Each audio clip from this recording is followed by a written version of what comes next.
Hey guys, it's Drew again with LEGO Empire bringing you another review of set 75300, the Imperial TIE Fighter, and set 75301, Luke's Skywalker's X-Wing. Both sets have different art. The TIE Fighter shows art from Return of the Jedi, and Luke's X-Wing shows you him in a trench run from A New Hope. It's kind of weird because we have a shuttle from this year that shows art from Return of the Jedi. So it's a little weird, but I guess it's the only time we really see the X-Wing, but I mean, here we are. I'm showing you guys a review of both sets. We're going to look at the figures, we're going to show you the builds, and then I'll get to my final thoughts later on.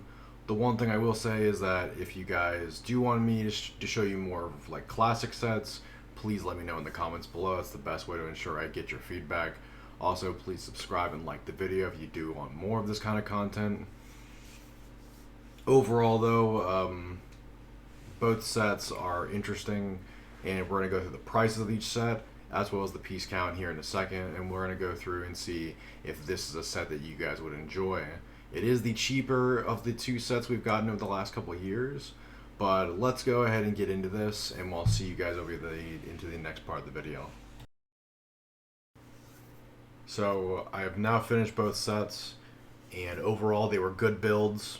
All the figures are here, and here are the prices from the official LEGO website, what they should retail for. I will say the X-Wing does look better, and it just feels better when I was building it. Figure selection's good. They are the cheaper sets we've got over the X-Wing and TIE Fighter the last couple of years, but right now I'm going to put the figures on screen. I'm going to just gloss over them. I'm going to put the speeds builds on, and then I'm going to get my final review at the end there. So we got Luke Skywalker. Good Luke, no wacky face visor. We got General Dodonna. Best way to get him right now if you don't have him. We got Leia. We have an R2 unit. We have a Stormtrooper. We have a TIE pilot. And a protocol droid for the Imperials. Good figure selection. I think the X-Wing is better, but I mean, I'm not going to buy 100 X-Wings. I'm going to put the speed builds on, and once the speed builds are done, I will come back to you guys with the play features and my final thoughts. To try to swing you guys into either buying these or, waiting until they're on sale. But I will see you guys after that.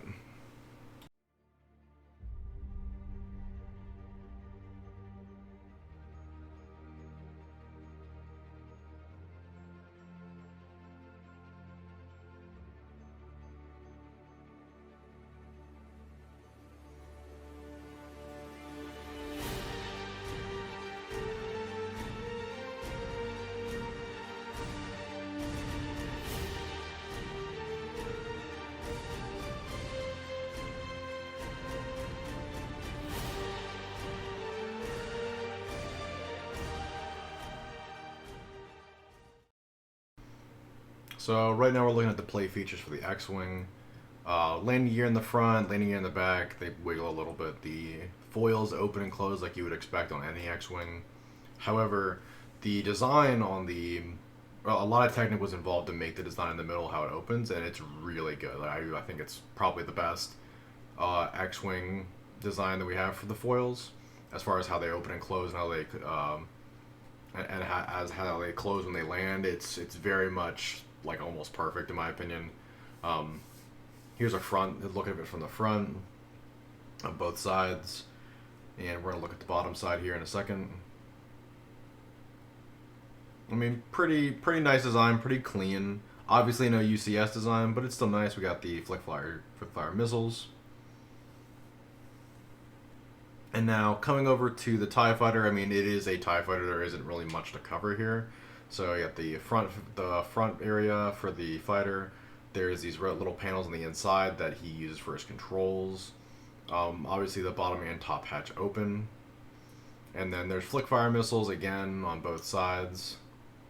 And then also the one thing that's really cool is, like most TIE Fighters, the wings just kind of snap off and they go right back on. Really simple, really easy. If you want to put it away in storage, make it simple. So we're going to go ahead and go into my final thoughts here, and then that'll be it. So as it goes for both sets, I really do think that the X-Wing is the better buy here. It is a little bit more expensive, but it's a good way to get General Dodonna if you don't want the Tantive 4. The Leia is negligible, but it's a good Luke Skywalker. Doesn't have the wacky face visor we've used to over the past couple of years. And then on top of that, 4 figures and an X-wing that's a solid design for $50 isn't terrible. The TIE Fighter, if you don't have a TIE Fighter already, that was a little bit more expensive. It's definitely a good buy as well, especially if you were going to plan to get the X-wing or the shuttle. I was thinking about buying one more TIE Fighter for my shuttle that I plan on getting March 1st, but I mean, we shall see. Ultimately, I think that the X-wing is worth the buy, and the TIE Fighter is definitely worth it if you don't already have one. But I've been Lego Empire, and I will see you guys next time.